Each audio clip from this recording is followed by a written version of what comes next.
Many generations of educators have been inspired by the 1933 classic, The Miseducation of the Negro, by Dr. Carter G. Woodson, including my next guest, Professor Andrew Baskin.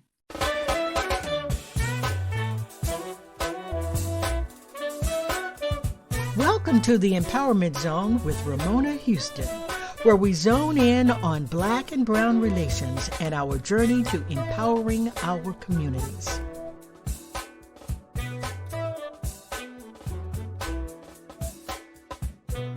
Today, Professor Baskin and I discuss his approach to teaching and inspiring students. It is a fact. Students need professors who expect excellence. Professor Baskin has taught college classes for 49 years and is Professor Emeritus at his alma mater, Berea College.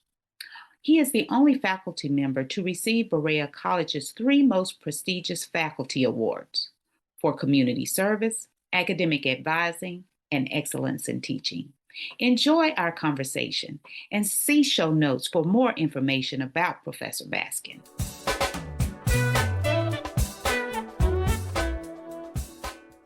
Hi, good morning, Mr. Andrew Baskin. Welcome to the Empowerment Zone. Thank you, Ramona. It's my pleasure to be here. Thank you so much for accepting my invitation to be on the show. As you know, the Empowerment Zone is all about the empowerment of the African American and Latino communities. And with you being a fellow educator, education is all about empowerment, right? And Correct. so could you tell me a little bit about your work as an educator and what your philosophy is as a teacher? All right. Well, my philosophy is, I think, very simple. The first day of class, I really think is important. I believe the first day of class is where the teacher makes it very clear to the students what the expectations and the standards will be for that particular class. That way, if the student, if the student is unhappy or does not think that they can be successful, then the student should have the right to lead the class. My philosophy is I just basically say to the students, I am an old-fashioned Southern Black teacher. I am paid to teach. I am not paid to be your friend. I am paid to try to make sure that you are a better student at the end of the term than you are at the beginning of the term. I make it very clear that my class is not a democracy. Hopefully will be a benevolent dictatorship. That means that I do not accept students saying, I don't know. I believe you have to try. It's very easy to say, I don't know. I use the Socratic method. I do not enjoy lecturing. I can lecture, but I believe the students have to be involved in their own education. So if in a Baskin class, there is a lot of discussion. And hopefully we can reach some consensus. But if not, I try to get my students to understand that they can still disagree without being disagreeable. I focus upon reading, writing, listening, thinking. And I don't try to, first day, I don't try to hurt people's feelings, but on the first day, I try to be very honest. And that is to let the students know that college is not high school. And some of the things that they did in high school to be successful were not going to work in my class. And I do not believe in curving grades. I do not believe in extra credit. I really believe that students are supposed to be on time. Thus, if my class starts at 8 o'clock, I'm expecting you at 8 o'clock. And if you decide you want to come in at 8:30, there will be quite a few days that the door will be locked and you will not come in. Um, so I'm just old fashioned. That's it. I probably don't use a lot of technology. There'll be some days in class that I will have my students put up their notebooks, because I think too often in education, what students do is they walk in and they pull out their notebook or their iPad or their phone or whatever this day and age. And whatever the teacher says, they start writing. And then they get to the end of the class period to close up the notebook. And what is an exam? Well, exam is basically where they will regurgitate back to the teacher what the student what the teacher has said in class. And that may be work for some classes, but I don't think it works for all classes. And so in my classes, I want the discussion, I want the reading, and I want the writing, and I want the student to have a voice. I want them to have a voice, and I want them to understand their voice is important, except for giving rules for my class. Now that can't be that important, but I want them to understand that they have a voice, and at the end of the day, we all have to still remember that we are still sharing the same earth. We're breathing the same air. We're drinking the same water.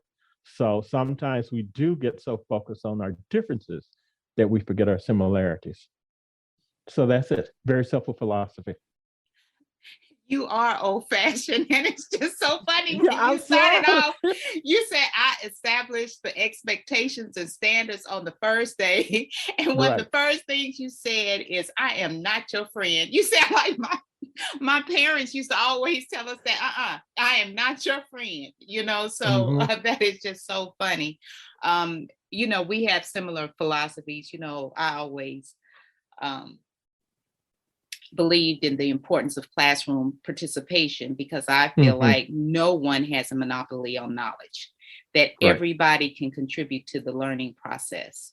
And you talked about students having voices. That's where they really hone in on their voices, is through class participation and being able to interact with their fellow classmates, with their professor, to really engage the content that is being discussed. And so I agree with you that classroom participation is so important.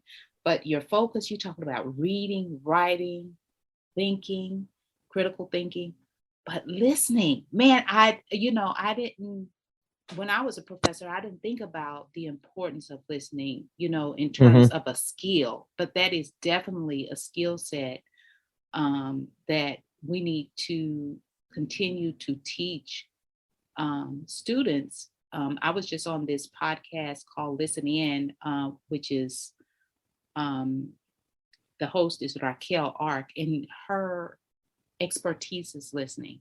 And, it's just so important I think that's one of the challenges we have going on in our society right now, right? Especially when you look at government, we're not listening to each other. We're not listening to each other. And that's a skill that we definitely have to help students to develop, is the skill of listening. So you shared your philosophy of teaching. What are some of the lessons that you've learned throughout your career? But first, before you answer that question, where did you serve as a professor? How long were you there? What is your background in terms of being a college professor? All right. I was very fortunate in terms of getting my first job. When I graduated in December of 1972 from Berea College with my degree in history, and I had enough hours. If we had had a major in Black studies at that time, I was hired to teach at a small private junior college affiliated with the Methodist Church in Virginia, and the college was called Ferrum College, Ferrum. I was at Ferrum for 10 and a half years, and it eventually became a 4-year school while I was there, but it started off as a private junior college.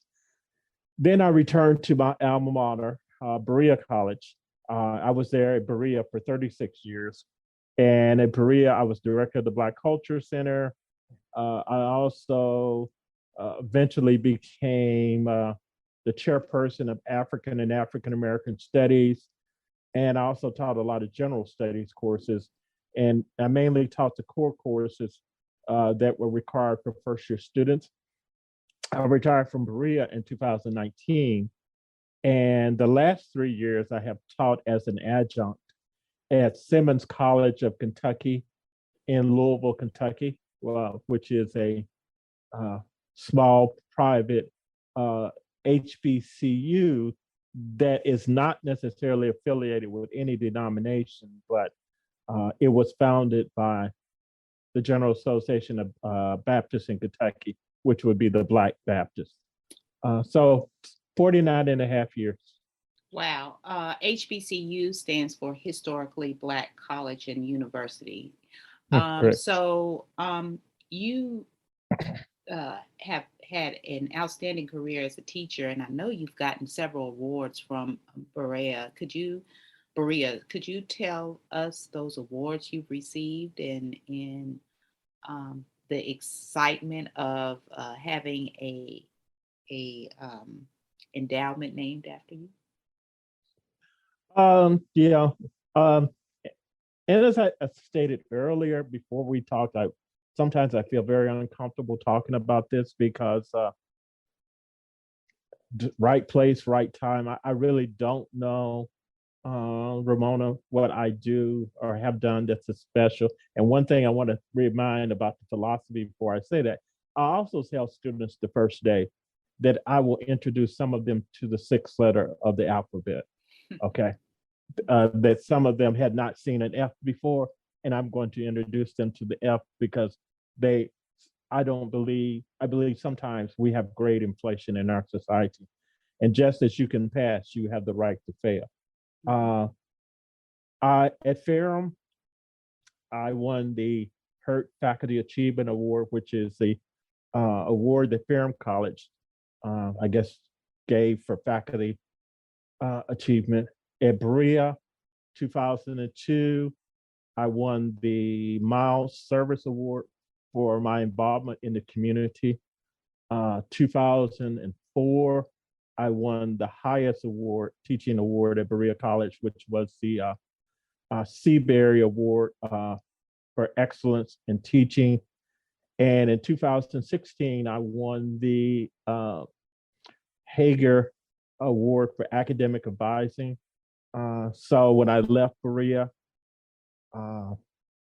I was the only faculty member in the history of the school to ever win all three awards. So I don't know how long I'll be the only, but I can always say I was the first. And in 2021, on faculty, staff, alumni, and friends of Berea College raised enough money that the college has created an endowed scholarship, which is called the Andrew and Simidar Baskin Student Research Fund. And these funds will be used to help students who will be doing research in African and African American studies. Because I remember when I was director of the program, we didn't have the funds if a student wanted to do research. And so now with this scholarship, all future Bereans who are doing research in African American studies, there will be money available to help them to pay the cost of that. Well, congratulations on that honor. It is going to be a part of your legacy. In addition to teaching, you're going to have an indefinite legacy of having a scholarship fund available for students studying African American studies. So looking, I just wanted to talk a little bit about your background because you're you could be considered one of the master teachers that exist, right? If people have acknowledged your work, you might not like me to use that term. You might not like me to use that term, but no, I just have never thought of that term as a master. I really don't. And it's not a false sense of humility. I really don't see where I do anything that special. Well, that, as you know, teaching in the African American community and the Latino communities is a well respected profession. And Yes. that it goes back, in terms of the African American community, goes back even to the African continent, where the griot was the Yes. well respected individual teacher in the Yes. community. So I embrace that, and you might not have thought of it, but we do know that there are some teachers that have truly transformed minds and made an impact on individuals. And so it is a pleasure to acknowledge you as that. Well, So thank you. when you're here I really want you to tell your background, because we're here to talk about the continued miseducation of the African American.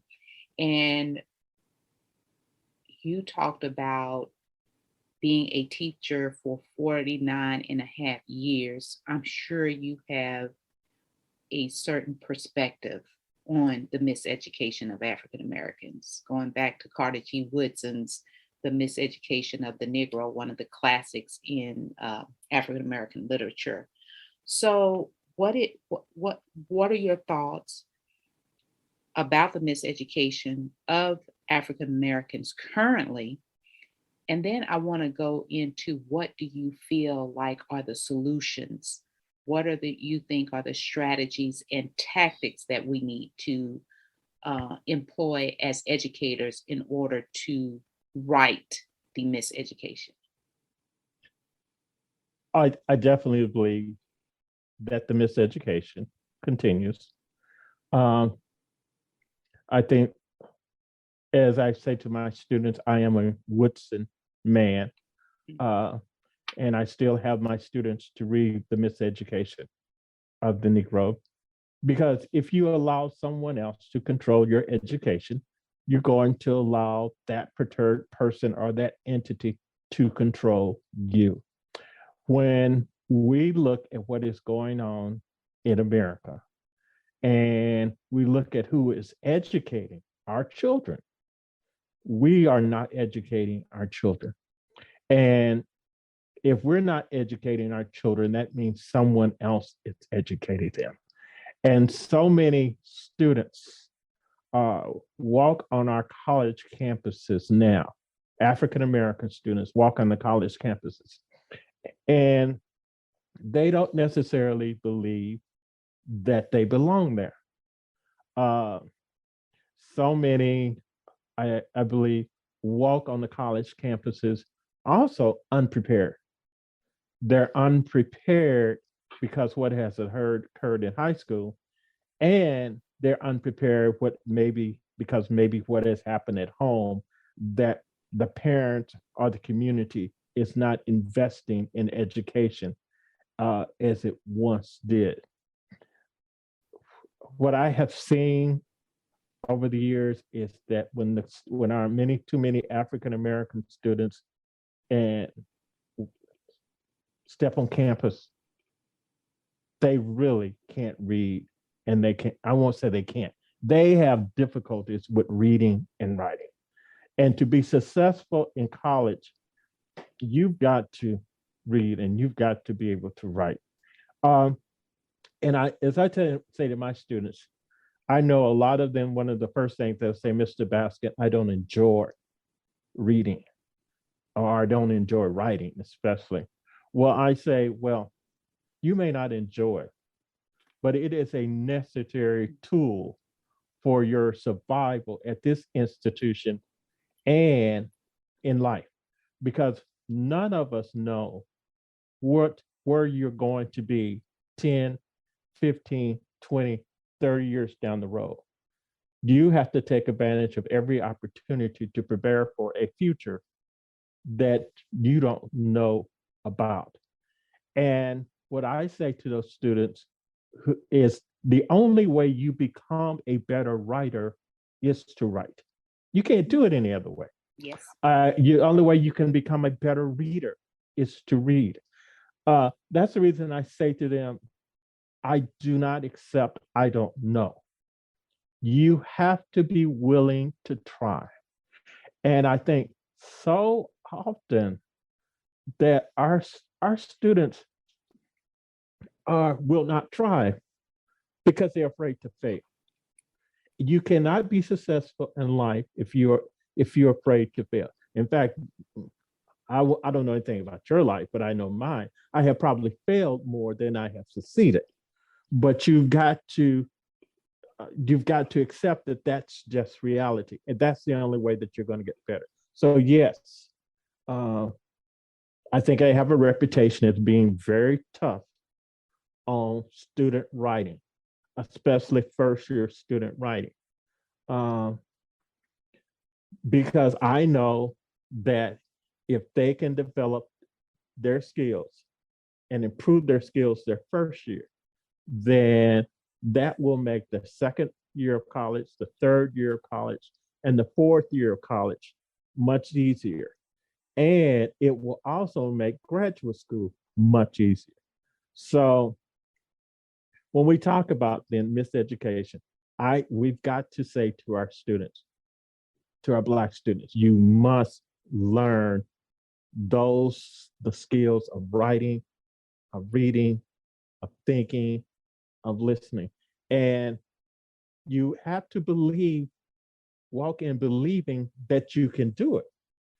And you know how you know you can do it? Because all you have to do is know your history. That your ancestors had, I won't say they had more difficult obstacles, but uh, I wouldn't say they had more obstacles, but they had different obstacles. And because they overcame, you have an opportunity now. So I don't also allow my students to focus on the past. I want them to know the past, but I say very clearly, you're not going to live in the past. You're not going to focus upon what uh, may have happened 20 or 30 years ago or what even happened before you were born. Okay, that's reality. What are you going to do with your future? So I'm saying to you, Ramona, it's an attitude thing that we have to deal with in our community. We have to help our young people believe that they can be successful. And that to me, as long as the education system that we have makes sure that if we're many of the desegregated schools, and notice I said desegregated and not integrated schools that we go into, that we find the Black kids in special ed, or we find the Black kids in the general studies courses, and we find the few Black kids in the college-bound courses, we're always going to be putting out the image to that Black student, you can't do it. You can't succeed.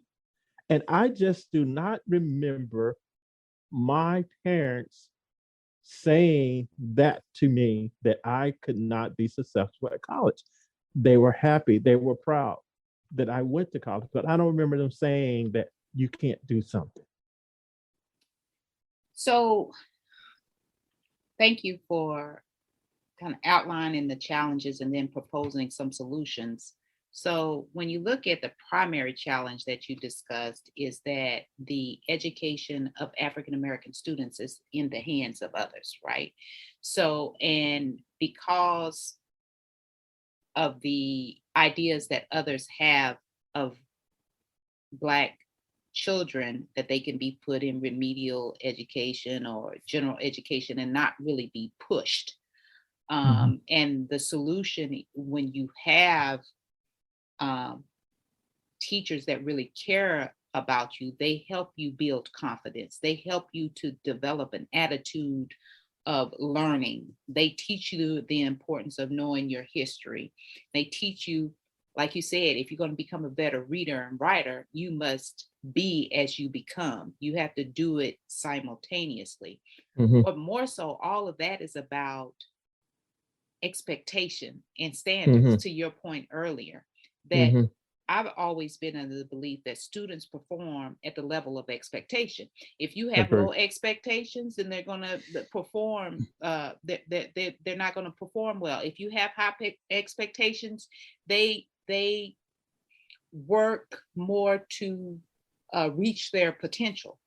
Now, Mhm. looking at the challenge, a lot of parents can't afford to send their children to public schools or even, teach at home or what have you. So it's almost as if the education has to be in the hands of others. So what are the solutions? What do you propose to those persons who are out there making a social impact, those educators who are working K through 12 as well as higher education? What do we do in order to prevent the miseducation of African Americans? Well, I think I We're know no. once. Well, I would say part of it is we've got to go back, and I would think go back to somewhat to our African roots. We've got to think more so as a community and not as individuals. I think sometimes with African Americans, we are what W.B. Du Bois talked about, the double consciousness. Mhm. It definitely still exists. Do we see ourselves more? Do we see ourselves like white Americans, or do we see ourselves more like Africans? And I think sometimes we fall in between. I have taught enough students who are from the continent of Africa. Uh, there's no doubt when they step on a college campus, they understand what is expected of them. Uh, Now, they may be a little bit limited in what they want to major in, but there's no doubt about the expectations. And I feel that we have to develop that idea that we've got to raise the standards and expectations we have for African American. We also have to start having African Americans go back to the classroom. We have got to start teaching. Uh, and the last week I was at an event, and I got to talk about my teaching philosophy, and that I had written out my teaching philosophy, and I said my teaching philosophy was developed from 1957 to 1967 when I went to Charles M. Hall School uh, for the first 10 years of my education. That's located in Alco High School. It's a big structure that is still there. It's one of the Black schools that is still standing. And that philosophy came about because I had teachers who looked like me. I had teachers who cared. I had teachers who would, whenever there was a funeral in the community, they would be there crying with me. Whenever there was a wedding or some other celebration in the community, they would be crying the tears of joy with me. They would have taught my relatives, my siblings. They were a part of the community. And I think part of what we have going on in higher education now, not higher, K through 12, as we have moved towards these big consolidated schools, quite often kids are being left out. And we also have to remember at that time period, now I grant you, there were limits to what of terms of positions available to African Americans. But African Americans were teaching, and as you stated earlier, teaching was considered one of the most, being a teacher was respected. And so I believe that of more young African Americans have to return to the classroom. They have to go back. We got to go back to teaching because I think so many are supposedly chasing the dollars of going into business. Well, what I found in business, my wife went to Virginia Tech and she made liberal arts and sciences. Uh, it's what we found out. She went into sales. She had a God-given ability to sell. Okay, because I saw her sell Kirby vacuum cleaners to people who live in trailers. Okay, and walk out with a signed contract. My point is, quite often people are going to, the students are going to the business thing. I will make money. No, you're not going to necessarily make money. You're not going, they're not choosing the major based upon what will make them happy. Mm-hmm. And you can be, yes, substitutes, people, I know people say, well, I don't want to be poor all my life. Well, you don't know what, there are a lot of people in business who are poor, and a lot of people in business who have gotten laid off and so forth. And the point I'm making is we have got to return to the classroom. We've got to return and focus upon teaching. Now, a lot of education, as you know, occurs in the classroom, but most education occurs outside of the classroom. That's it. We have to regain control of our community.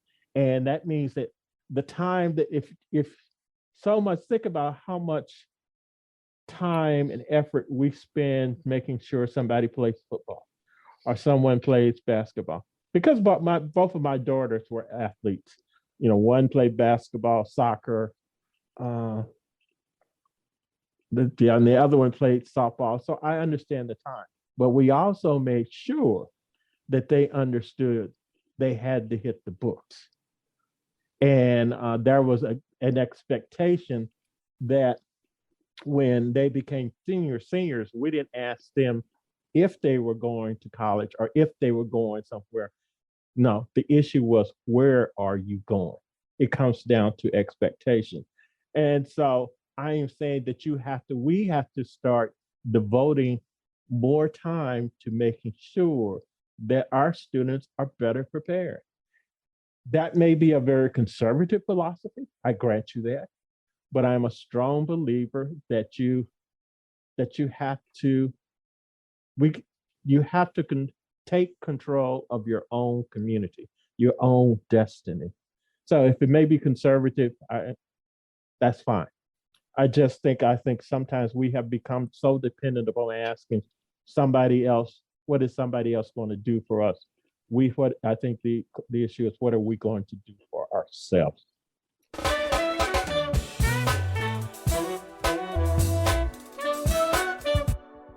So I am a big advocate for college success in higher education. And you being an educator, I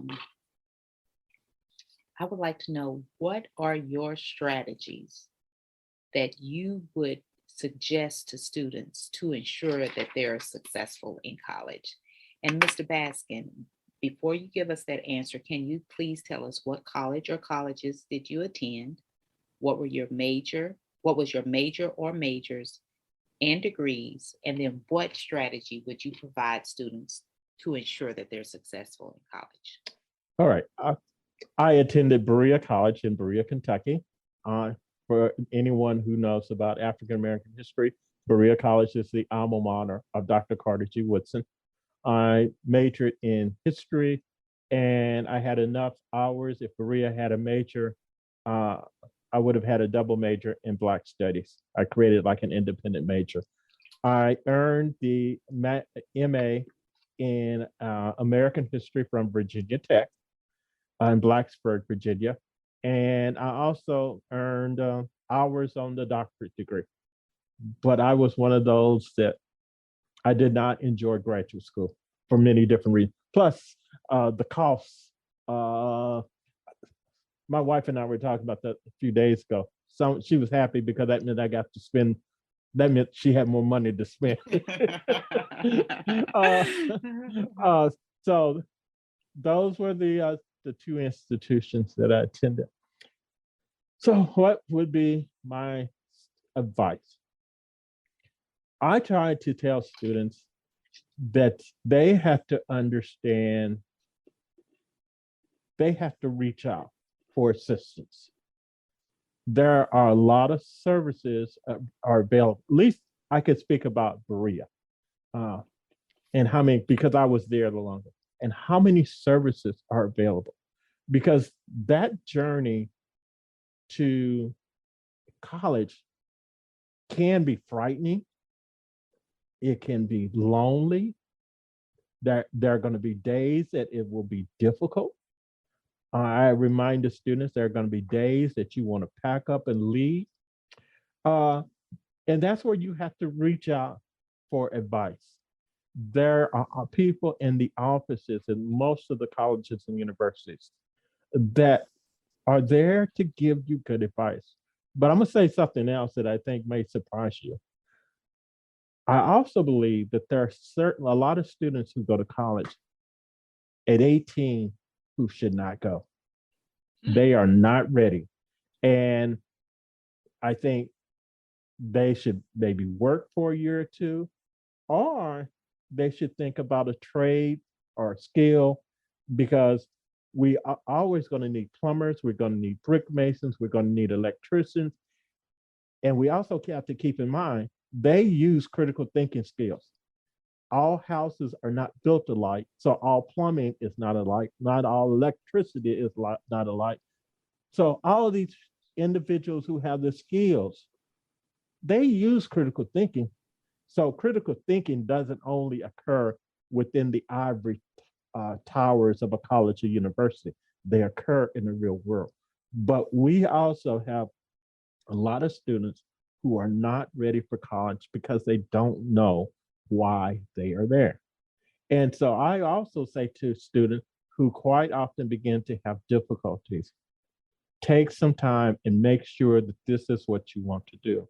And if this is what you want to do, remember that you are investing in your future. And if you're going to invest in your future, you have to put something in to get something out. So find those offices that will help you. Don't run away. Do not run away from teachers that people think are difficult. I don't know. And I think one day we might need to talk about this. I have found that quite frequently, Black students run from Black teachers because many times they are not used to having, I'm always amazed even now, how many Black students, especially when I was at Berea, would say that I was the first Black male that they had had. Mm-hmm. But then I think about my daughters who both graduated from the University of Louisville. Each one of them only had from K through graduate school, one Black male teacher. So don't run away from Black faculty and staff. You know, we might talk about the past a lot. We might bring up Martin Luther King Jr. and we might bring up Malcolm X, but those struggles helped us to survive. And what we are there for is to help the newer generation of African American students to survive. So don't run from us. Thank you so much for all of that great advice. Reach out for assistance. There are all types of resources on campuses. Don't run away from difficult teachers, and don't run away from African American teachers. Recognize that college is not for everyone. Understand that college is an investment and you have to be willing to make that investment. And lastly, understand your why. Know why you are in college. Thank you so much, Mr. Andrew Baskin. That was great advice. Thank you for the opportunity.